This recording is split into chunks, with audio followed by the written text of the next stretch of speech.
Bobby Pulido, you're an international Tejano music singer, Latin Grammy winner, and you're announcing that you are running for the 15th Congressional District of Texas. Yes. Give us your elevator pitch.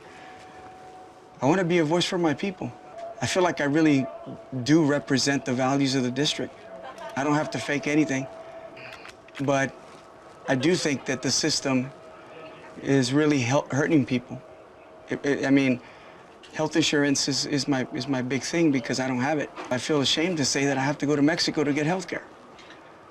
And that's not right. Not in a country that's supposed to be great.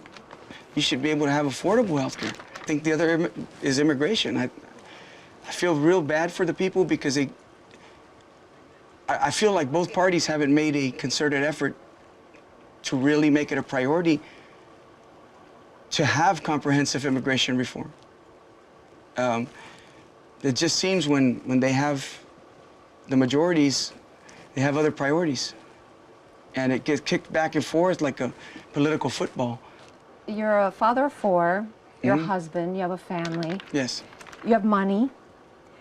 And after a very successful 30-year career in music, you could just retire. It's really for my kids and my grandkids. I don't have any grandkids yet. My oldest is 28. I have a 27-year-old. And I've talked to them about grandkids because I'd like to have grandkids. But if they had been raised when I was growing up, they probably would have already gotten married and had a wife and had kids, had a family. It's too expensive. I'm not doing this for me. I'm doing it for my kids. Is it emotional for you? Yeah. You can take a moment. Yeah. Yeah.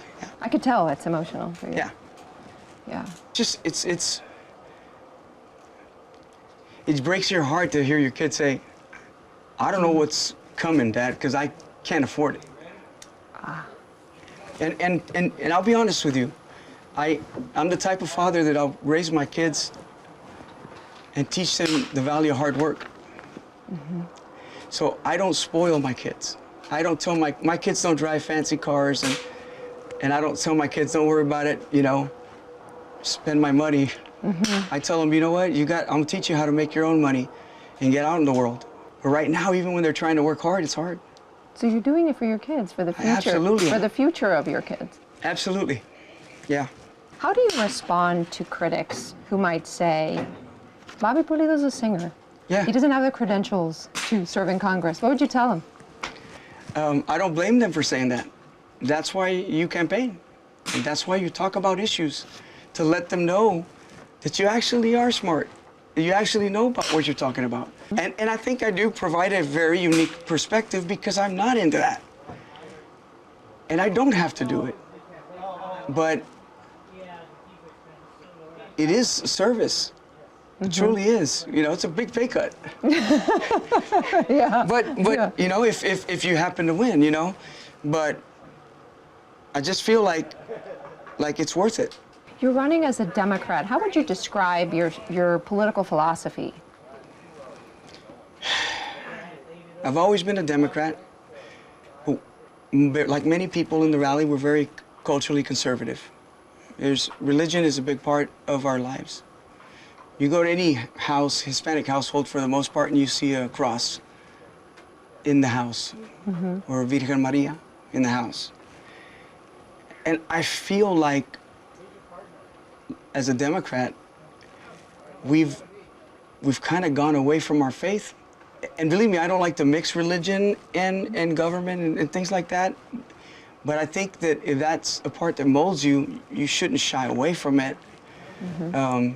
You should embrace it. The cultural conservatism that we've always had never really clashed with the party of the Democratic Party that used to be. Just never did. But now it's increasingly been branded that way, and people have been drifting off. And I talk to a lot of people that now have voted Republican that tell me all the time, I heard it like so much, just give me a Democrat that represents my values and I'll vote for that Democrat. They're not anti-Democrat. They just feel like they don't have somebody that speaks for them. Voters in South Texas are turning to the Republican Party more and more. We saw it in the 2024 election with a lot of the voters in the Rio Grande Valley voting for Trump by pretty big margins. Sure. I checked the numbers. Trump got 28% of the vote in 2016 in Hidalgo County, which is in District 15. In 2024, he won by 51%. So that's just a huge margin. What do you think is the single issue that voters in South Texas feel that Democrats are failing on, that they can't connect with voters on, that they're turning to the Republican Party? That's a loaded question. I don't think there's a single issue. I think there's several issues. But I will tell you, the way this whole process turned out in this last election, I'm not surprised that it's don't tell me how much you won by, tell me who you beat. When I saw the debate between President Biden and President Trump, I wanted to cry. When he got lost in his thoughts and the way that whole thing played out, I knew we were in big, big trouble. Did all of that influence you running? Wanting to do something? I'd lie if I told you that it didn't have something to do with it. Yeah, because I felt a visceral disappointment in how things had played off in my own party. So I don't necessarily think that many people ran to the Republicans because they did something great. I think we kind of messed it up. I'm on the border. And I'll tell you, you know, the Border Patrol vote used to be more Republican, but not by much. You want to ask me why a lot of people went red? There's a lot of Border Patrol agents down there. And when they felt that they weren't getting helped by the administration, who do you think they voted for? I'll tell you, high 90s for one party. Is the immigration issue turning into an economic issue It absolutely, in Trump's second term? Look, it's a humanitarian issue, but it's also an economic issue. Because there's two facts that I really know. There are many jobs that I don't care who is from here, they will not do. Now, you hear from the other side where they'll say, you know, oh, they're going to open up the jobs and they're going to do them. That's a lie. That's a lie. It's not true. They just won't do it. And secondly, if you find somebody, they're going to want twice the amount of money. And then what is that going to do? It's going to create a lot of inflation because everything's going to get more expensive in an area where the per capita income is not very high. It's the lowest in the state. It is economic. It is absolutely economic, but it's also humanitarian. Nobody should be living in fear. If you the only thing you did was to try to look for a better life for your family. I think my family would do the same. So there has to be a solution. And yes, I mean, I'm very supportive of getting out the bad guys. We need to get them out. But there's so many good people. And then, you know, with the bill, it's show me the money. Show me who got cut and who got a raise. It's that simple, right? You cut Medicaid, Medicare, SNAP, Meals on Wheels, all these other things. You say, okay, you know, we can't afford it. Okay. Then they get big old tax break. And then who gets a raise? ICE. Increased detention, increased ICE enforcement. Yeah, and it's like they get a raise and more. They've got more money than the Marines. What do you think they're going to do with that? They're going to hunt people down. That's what they're doing. Is that how you would describe it, the mass deportation effort? Oh, it's not hunting to kill, but hunting to get. Yeah, and it's not. It's pretty indiscriminate. It's, you know, it's. They go everywhere. It doesn't matter. And schools, churches, and then, you know, people that go to their hearings with a judge, they dismiss the case. They're waiting for them outside. You can't be human if that doesn't break your heart at some level, right?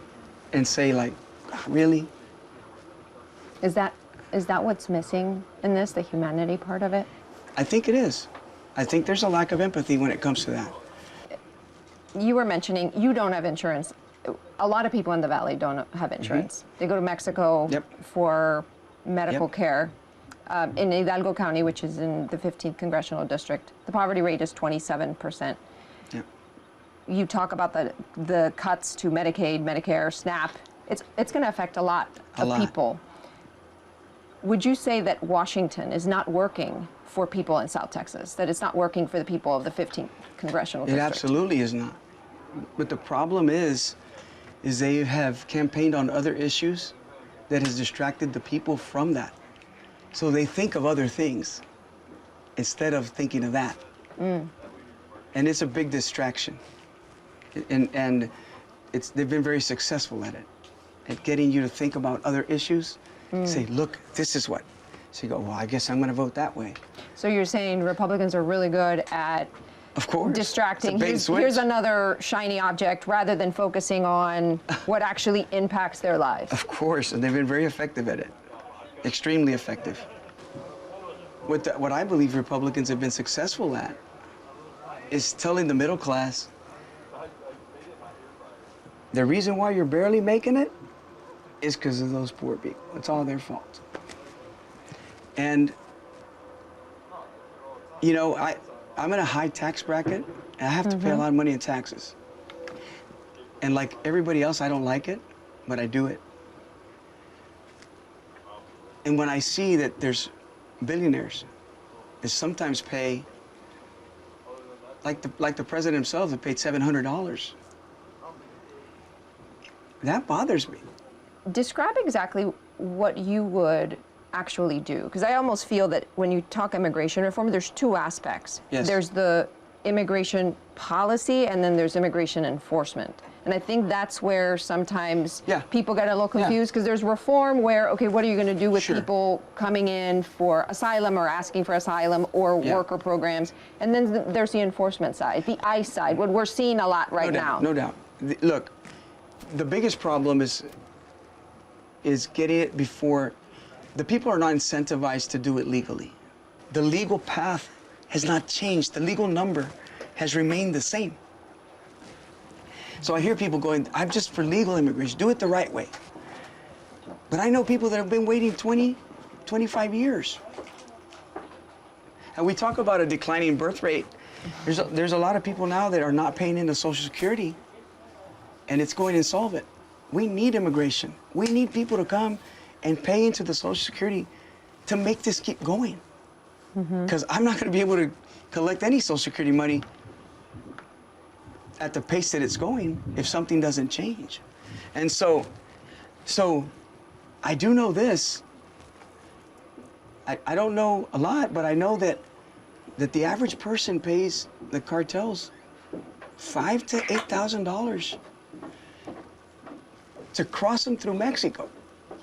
And I think to myself, a lot of these people that want to just get here and work and make it and live the American dream, if you gave them the option of maybe vetting them in their country, and they pay the government that money or a portion of it, we would be a lot more fiscally responsible, because we'd actually be cutting them out of the money.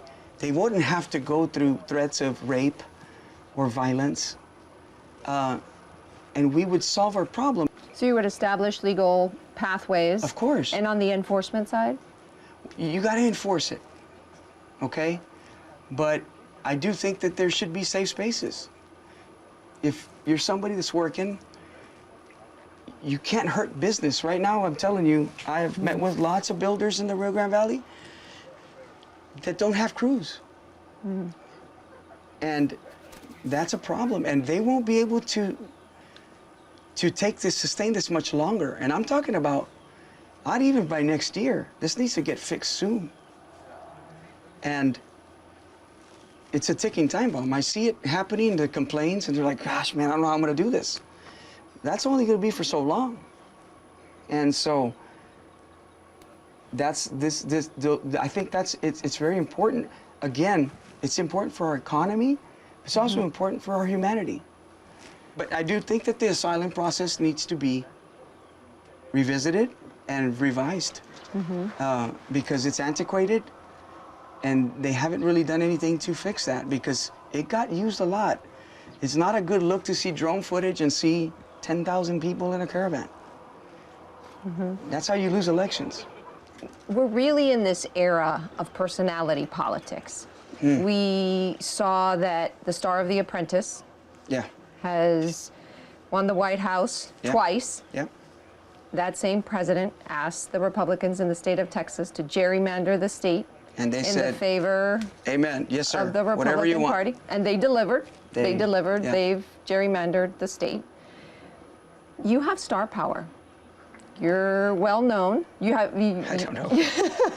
I know you're being humble, but you do have star power. You're a household name. You are from this area. You've got connections from the border all the way to where we are now. Yeah. Do you think that you could beat Republicans in their own personality politics game? I don't know, but that's not what I'm trying to do. I don't look at it through that lens. But you want to win. I'll tell you this. I think as much as you can hate President Trump or anybody who might criticize him, he has star power. It's undeniable. He's a hard worker.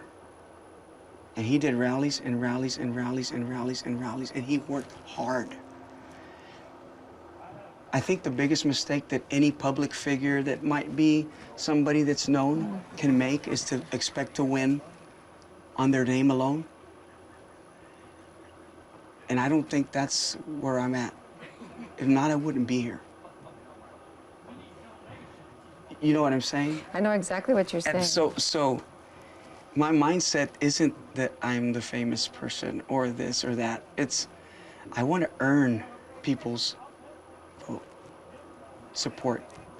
I want them to get to know me. Well, that's where the power is, where you combine both. Exactly what you said.